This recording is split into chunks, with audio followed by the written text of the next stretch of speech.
Salah satu selokan bawah tanah sebagai jalan candu mengarah ke rumah milik Kapten Lim. Sumur yang hanya cukup dilalui satu orang ini ternyata menjadi saksi penyelundupan beratus-ratus ton candu dari Tiongkok. Sekitar tahun 1880 awal peristiwa itu terjadi.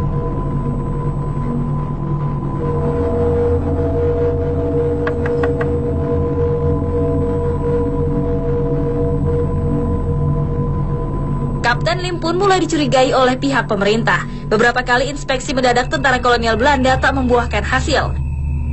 Kapten Lim ternyata berhasil menyembunyikan candu-candunya terlebih dahulu di sekitar Sungai Bagelan.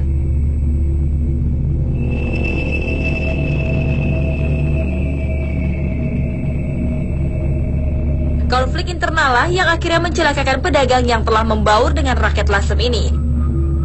Anak buah beliau berselisih paham dan akhirnya berkhianat dengan membeberkan kelemahan Kapten Lim.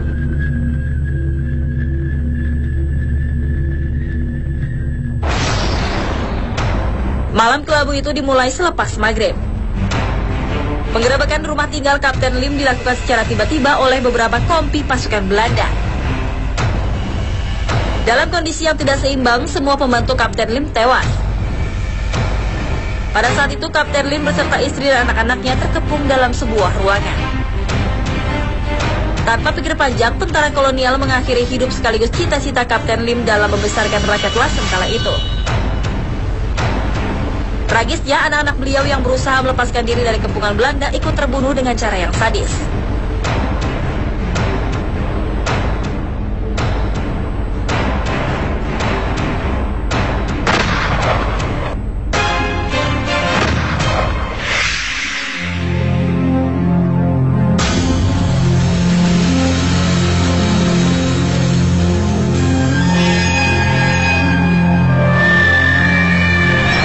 Kejadian yang telah terjadi beberapa abad silam ini konon menyisakan rekaman kejadian tragis sampai sekarang.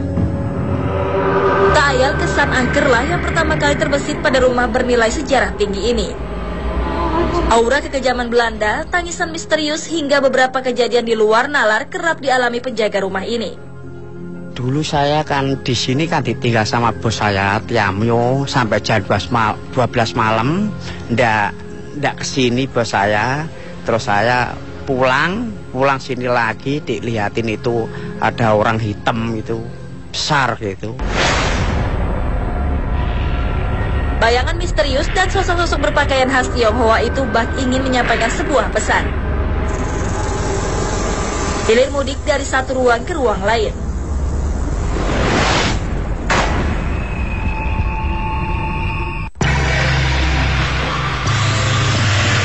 Nah, pemirsa Mister Tukul Jajaran dimanapun Anda berada dari dunia nyata maupun dunia gaib, seluruh alam semesta yang indah ini. Saya masih bersama Mbak Rida Nara dan Mika. Dan sekarang saya berada di depan rumah candu yang konon ceritanya banyak sejarah yang bisa diambil sisi positifnya dari tontonan Mister Tukul Jajaran. Nah, energi apa nih Mbak Rida yang ada di rumah candu yang sangat luar biasa ini? Kalau yang saya rasakan ini energi dari suatu peristiwa yang menggemparkan ya, maksudnya kejadian luar biasa kalau saya lihat ya mas ya. Jadi saya melihat ada aura tragis di sini ya? Di atas gitu loh. Ya. Jadi energi kepiluan, pokoknya saya merasakan seperti itu sih, kayak gitu. Seperti sesuatu yang dibantai kayak gitu. Kenapa Mik? Masa ada yang megang colek gitu mbak? Gitu ya? Bisa Mbak Miko ada perasaan ada yang megang gitu sebelah kiri. Apa? Bisa dijelasin nggak? Bisa. Iya, tadi aku lagi lihat-lihat pas Mbak Mida berbicara ya. Ada gini. Oh, gitu. Aku kaget tangannya besar. Ya, aku kaget mbak. Ya, itu mungkin juga sebenarnya bagian dari itu bagian dari energi mas, karena di sini beberapa sosoknya tuh saya melihat seperti sosok tinggi besar dan sosok menyerupai sosok arwah yang tapi sebenarnya bukan arwah sih gitu, hanya menyerupai karena rekaman dari alam yang pernah terjadi di rumah ini seperti itu. Panas ya mbak? Ya, panas ya? Panas banget. Pemirsa, Kasur ini siapa Kasur? Ini Pak Toro. Pak Toro. Ya. Pak Toro mungkin bisa menceritakan apa yang pernah terjadi. Iya, memang ini rumah namanya Kapten Lim. Kapten Lim. Lim. Ya, ini rumah kosong, memang dikosongkan. Jadi pada waktu era 1880-an itu memang di sini itu tempat untuk menyimpan candu. 1880-an. Iya, Abad 18, Bang. abad 18. Jadi di sini satu keluarga, bahkan orang terkaya yang ada di sini. Waduh, ini kelihatan dari bangunannya itu sangat kuat ini. Luar biasa. Mas, oh, sebenarnya ada suara-suara yang sangat ini mencekam. Mungkin saya ngajak Mbak Mika aja ke sana. Ayo, Mbak.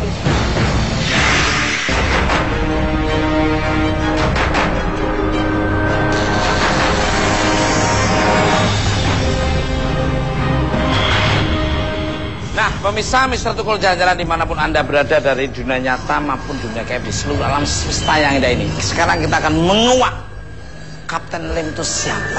Pak Toro mungkin akan bisa menjelaskan latar belakangnya. Kapten Lim itu orang baik. Orang Sama baik. dengan saya. Iya. Jadi kenapa saya sebut orang baik? Karena Kapten Lim itu dia mengepul candu, mengumpulkan candu, menerima candu itu bukan untuk dihisap. Tapi untuk barter sama senjata ya. Dan rencana dia memang untuk berjuang melawan Belanda. Oh, lebih perlu ke ini apa Indonesia. Ya. Akhirnya Kapten Lim sempat dibunuh semua. Satu keluarga di sini. Ya, kalau saya lihat tadi saya melihat mungkin sosok seorang ibu ya. Seperti yang tadi saya Mas Ahmad bilang, ada sosok wanita yang dikepang. Terus saya lihat tapi sosoknya lebih dewasa, dan salah satu lagi sosok perempuan, anak perempuan yang agak menengok waktu kehadiran kita ke sini, beliau sempat melihat di situ. Pak Toro, memang pernah ada kejadian mistis apa nih Pak Toro di rumah candu ini? Berhenti langsung. Pemirsa, tiba-tiba saja pintu di belakang Mr. Tukul terbuka dengan sendirinya. Apa yang sebenarnya terjadi? Itu tadi selain kejadian mistis yang Pak Toro dengar, itu pintu bisa buka sendiri tuh. Padahal pintunya berat loh itu. Iya, memang gitu. Langsung merinding ini. Betul. Jadi di sini itu ada penjaganya, Mas Tukul. Jadi penjaga itu sering diperlihatkan hal-hal seperti ini. Pintu seperti ini buka sendiri. Terus ada orang-orang jalan gitu, jalan sendiri. Tadi yang diceritakan Mbak tadi, memang ada perempuan, sesosok perempuan. Itu sering terjadi di sini, di ruangan sini malah. Yang penjaga. Oh, pantas bunyi-bunyi keletek. Ayo, lainnya duluan. Boleh Mas. Boleh Mas, silahkan.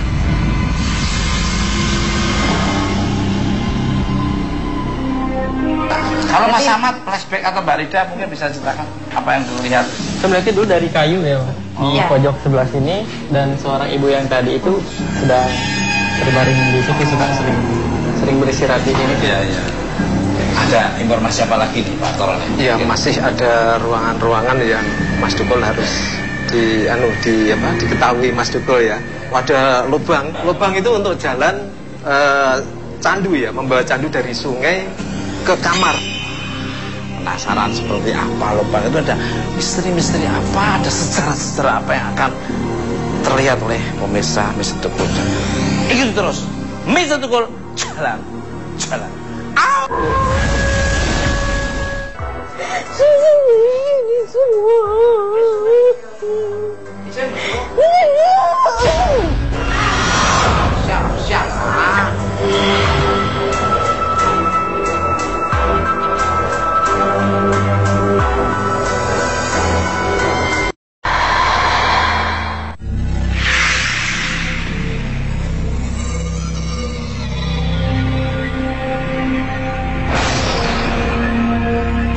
Baunya udah.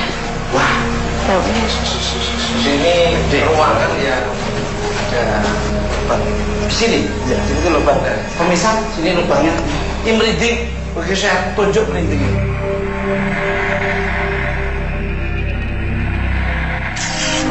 Ini ya.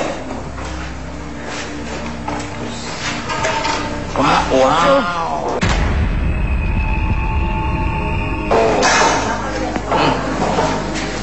Jadi Ini pemirsa lubangnya gimana? Jadi dulu kalau membawa candu, di depan sana ada sungai, dibawa oleh sampan, dibawa ke atas. Apa Mbak Rida yang dilihat? Ini ya memang dulu Pak ya dijadikan sebagai apa? Untuk masuk jalan, ya, untuk masuk cara menyelurkan ke rumah ini. Ya betul. Di sini juga dijadikan ini Mas, kalau misalnya apa? Beliau sedang berkumpul bersama rekan-rekannya ya, bersama seperti yang pengantaran atau apa, mereka sering berunding di sini. Saya perhatikan gitu. Kalau Mas sama? Iya. Memang kan suka ada yang, terus tadi Bapak bilang ada yang membocorkan. Iya. Saya rasa dia suka ada dengar di balik ini mungkin di belakang sini. Komunitasnya dia atau orang luar? Orang dalam. Orang dalam. Jadi kan ketika memang ada perkumpulan kan sebetulnya disterilkan tempatnya, tapi kadang kalau untuk itu pura-pura sapu-sapu di belakang. Oh, iya. Mas Ahmad bilang ada orang dalam berkhianat. Apakah dia salah seorang pekerja di sini atau masih keluarga? Salah satu pekerja yang mungkin dia kadang dia itu seperti yang saya lihat sih, dia sangat membutuhkan sekali imbalan. Nah, dia selalu kebagian yang sedikit tapi dengan kerja yang setimpal gitu. Ada suara-suara. Ya, saya melihat di sini sosok apa? Perempuan tadi.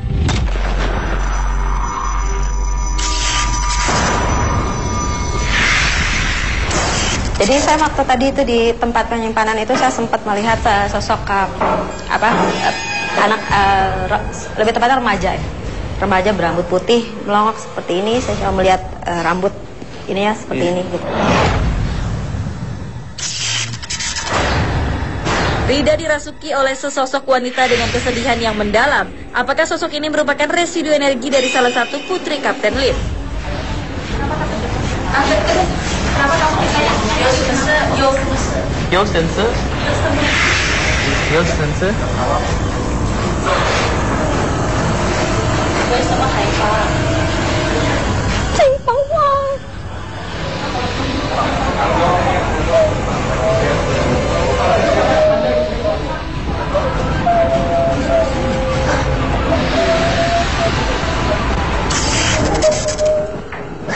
Ini seperti ketakutan sekali sebenarnya pada saat ketakutan karena dia membayangkan waktu Belanda datang ke sini kayak gitu.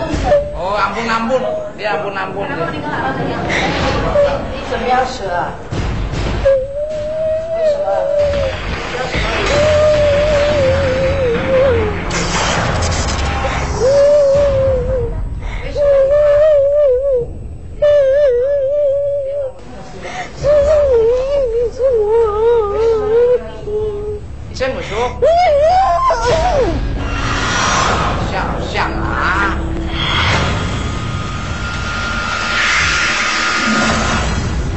Mbak Rida, tadi Mbak Rida sepertinya ada energi yang masuk ke Mbak Rida dan Mbak Rida tuh merasa kayak ketakutan, mikir-mikir ke sana dan nunjuk-nunjuk dan ampun itu apa mungkin Mbak Rida bisa? Saya merasakan energi pada saat itu ya. Pada saat itu keluarganya beliau dikumpulkan, ditarik satu-satu.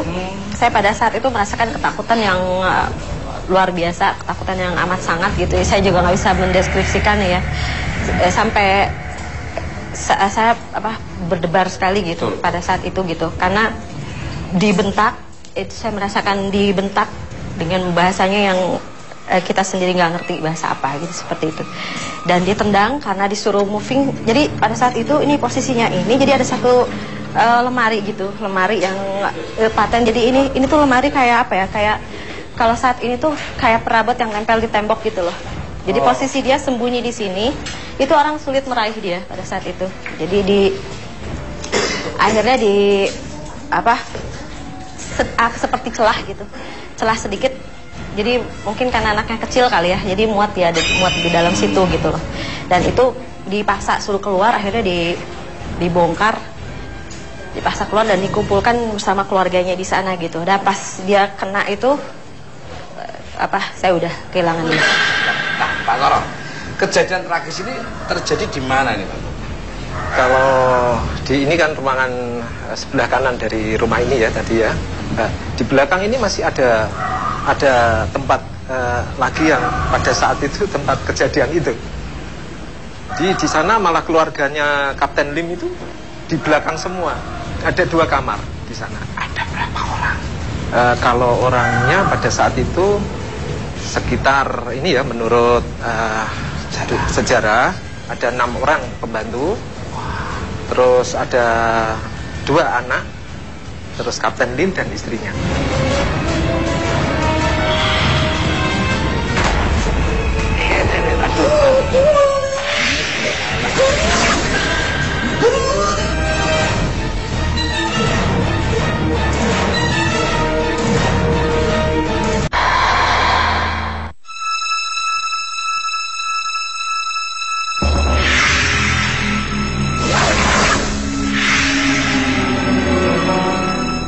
Pemirsa Mister Toko Jajaran dimanapun Anda berada dari dunia nyata maupun dunia lain, seluruh alam semesta yang indah ini. Di sini sekarang udah di depan apa yang diceritakan Pak Toro adalah tempat yang konon ceritanya ada sesuatu kejadian yang tidak diinginkan. Rumah keluarga Lim. Ya? Rumah keluarga Kapten Lim. Nah, monggo Mbak Rida atau Mas Ahmad bisa diceritakan dulu. Ya. Ya kalau saya saksikan di sini ini tempat kediamannya mereka sekeluarga ya Mas Tukul ya gitu. Kalau saya lihat sih sebelum kejadian waktu sebelum kejadian sih ini asri Mas Tukul. Asri sebelum kejadian. Asri. Jadi ini masih ada bunga-bunga gitu loh. Tempat-tempat tanaman gitu. Seperti pada saat itu dan beberapa saya lihat mungkin pembantu ya. Pembantu itu orang pribumi kayaknya. Mas Tukul saya lihat itu betul ya Pak ya? Pribumi. Itu pembantunya ya? orang pribumi ya saya lihat. Yes. Kalau Mas Ahmad sendiri apa yang dilihat? Pada saat memang sudah ada tembakan dari depan Mas Tukul dan pada lari ke belakang sini berhamburan dan itu saya rasa sih beberapa kali penyerangan ya Pak. Iya. Pertama kali mungkin agak gagal Mas Tukul untuk mencari agak susah masukan ketika datang lagi pasukan yang lebih banyak. Ini semuanya ada yang naik-naik ke sini sampai jadi nyerbu sekaligus gitu Mas sekaligus Mas. Ya tadi saya sudah cerita bahwa di sini tempat untuk pada saat itu pembunuhan berantai. Jadi salah satu entah itu yang siapa di sini ada sejarah yang menuliskan bahwa ada salah satu orang yang meninggal di sini gitu. Entah Kapten Lim entah siapa, itu tertulis hanya seorang meninggal di sini. Saya lihat sih salah satu pembantu yang megang sapu ya di sebelah situ. Oh, situ ya? Iya. Dia kan lari ke pojok. Cuman kan ini di sini udah ada tentara juga yang datang. Iya. Jadi udah nggak bisa kemana-mana. Di situ tuh ya kejadiannya ya. Tergeletak satu orang. Nah, sekarang kita masuk aja gimana nih? Ya, penasaran? Monggo.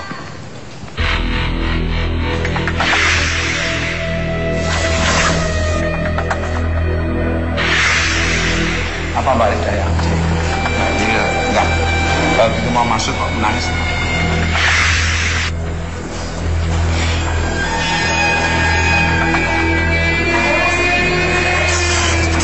Jadi saya melihat sini ceceran darah udah di mana-mana.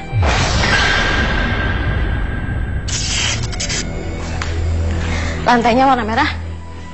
Dan saya menyaksikan satu kepala bergelinding dari pintu situ. Lepas kepala.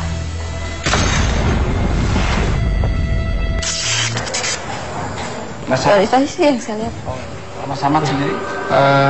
Mungkin salah satu tadi yang masuk ke Barida juga ada di sebelah situ Mas.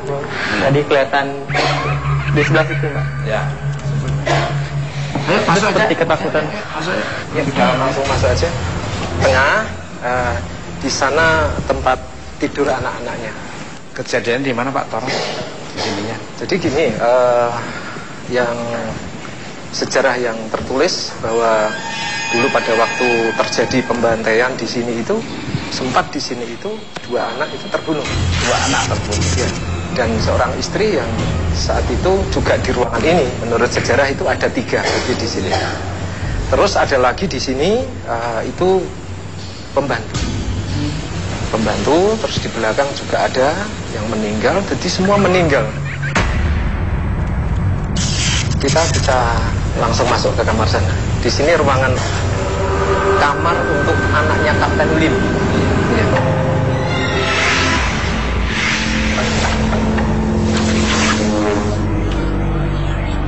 Sini ya? Ya. Ada 2 anak yang meninggal di sini. Sekitar sini ya? Ya. Mas Ahmad, itu kejadian ini siang, malam, sore atau sekitar sore Mas Teguh. Sore ya. Dan saya lihat sih ada siapa yang membawa senjata dari atas Pak. Di sini tuh membawa ada perlawanan juga Mas Teguh. Jadi ketika makanya pada saat pertama kali penyerangan itu agak gagal gitu. Yang menyerang pun saya lihat ada beberapa yang kena luka tembak di kaki, ada yang satu meninggal kena sini satu. Dari Belandanya ya. Itu ya. Kalau melihat sosok Kapten Limnya gimana nih Mas Ahmad? Gimana beliaunya? Buka sendiri.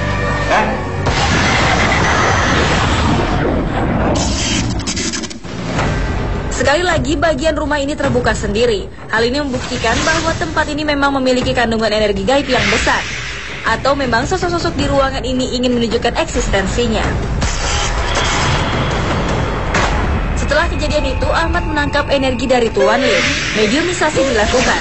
Kita berharap mendapatkan informasi lebih mengenai kejadian masa lampau di tempat ini.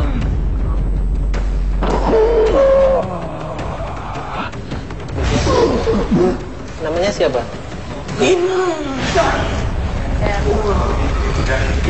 Oke.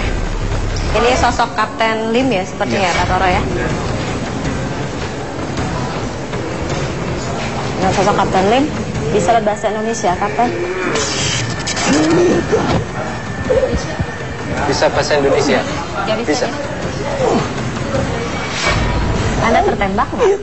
Ada tertembak di sebelah mana? Di dada, ya di dada. Kalau saya lihat sih ini banyak sekali luka tembak di sini. Tepatnya dari arah dada mengarah ke atas. Jadi ini saya melihat ada secuil cuilan dari kulit kepala yang keluar gitu. Dari sini ya, kiri ini ya. Di dada. Baik Kapten Lim, apa ada pesan dari Kapten untuk kita di sini sebagai pesan mungkin? Hah? Simpan.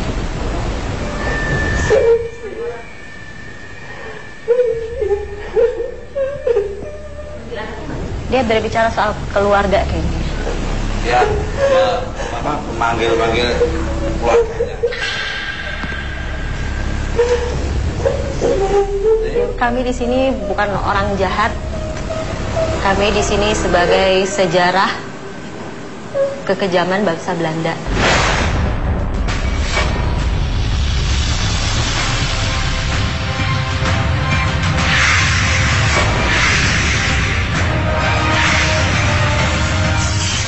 Pada saat itu maksudku kayak ada apa ya?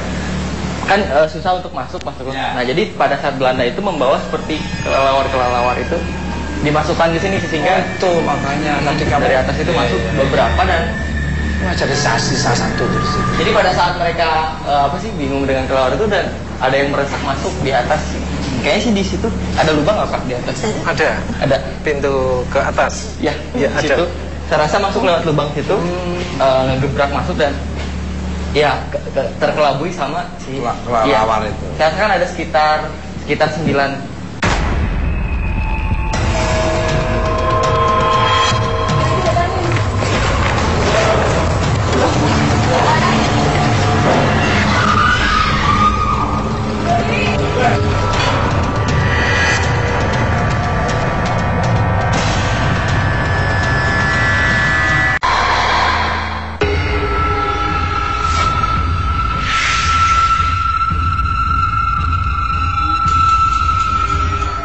Pada lari semua ya? Iya Pak.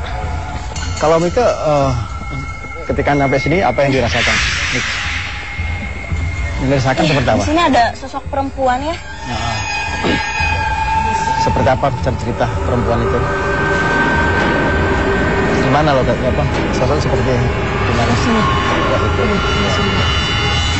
Oke, pemirsa yang tempat ini memang sepertinya tempat bekas pertempuran, yaitu Tuan Lim juga para penyerbu, yaitu para tentaranya juga bangsa Belanda ya, tapi tidak seimbang. Yang saya rasakan dan saya lihat di sini banyak sosok-sosok astral yang memang sangat negatif ya. Ini mungkin manifestasi dari perubahan wujud dari keberingasan dari mereka-mereka yang tidak suka dengan Tuan Lim. Mungkin coba kita penelusuran ke sana yuk.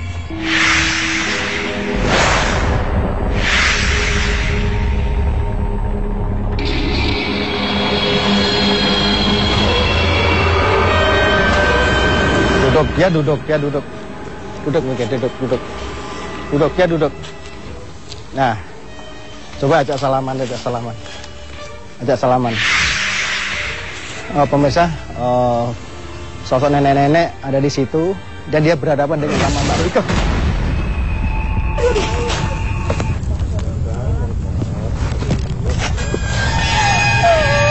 Tanah ini, pemirsa, yang saya rasakan dan saya lihat sosok nenek-nenek udah masuk ke tubuh Mbak Mika. Mungkin bisa dijelaskan sebenarnya dia siapa dan mungkin bisa mengungkap rahasia-rahasia yang ada di sini. Ya, assalamualaikum. Namanya siapa? Siapa? Sengkuaci. Oh, Sukarti. Oh, nggih, orang Jawa nggih. Oh, orang Jawa pemirsa. Kenapa Anda sakit? Oh, diseret di sini, nggih. Dibunuh. Yang bunuh sinten? Yang bunuh sinten? Orang Belanda, orang pribumi. Oh, iya, orang Belanda. Terus Anda sering menampakkan diri, Nek? Nuh Sukarti. Kenapa Anda masih di sini? Oh, penunggu di sini nggih. Suka wonten mriki, seneng.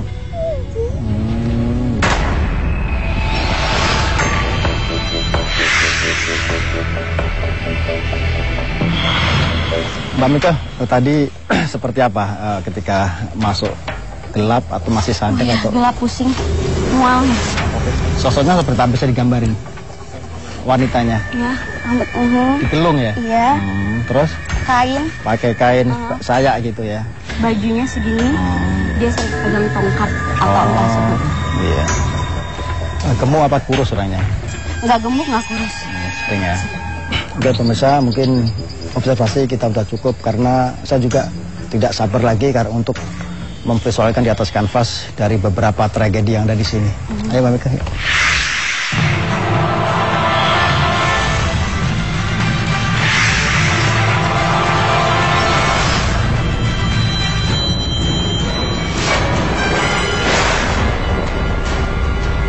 Pemirsa, di saat Soleh Pati melakukan pelukisan, tiba-tiba Rida dirasuki oleh sesosok wanita lagi.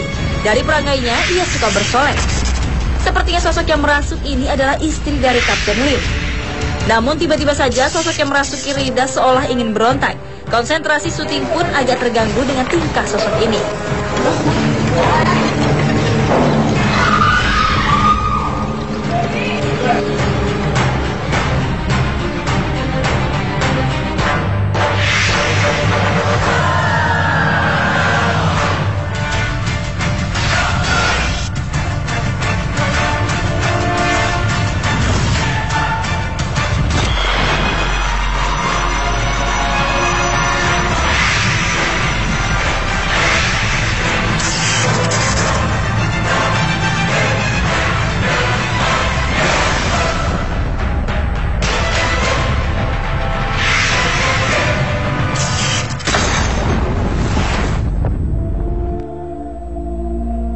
Pemirsa Mr. Tukul Jalan-Jalan dimanapun Anda berada dari dunia nyata maupun dunia gaib di seluruh alam semesta yang indah ini.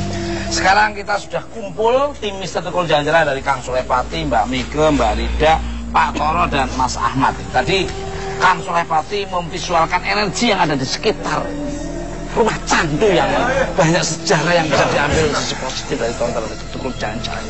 Tapi sebelum kita membahas tentang lukisan, kita akan menanya ke Mbak Rida.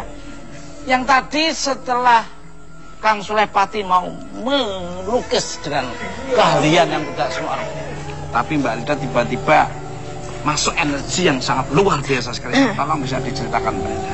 Ya, jadi gini Mas Tukul, sosok beliau itu seorang perempuan Tionghoa yang pemalu, tidak banyak bicara, dan beliau kesenangannya bertanam di sini Mas. Oh, di sini. Iya. dia bertanam di sini. Saya melihat beberapa pohon seperti jenis pohon anggrek gitu. Karena di depan tadi waktu saya masuk ada seperti bunga yang apa?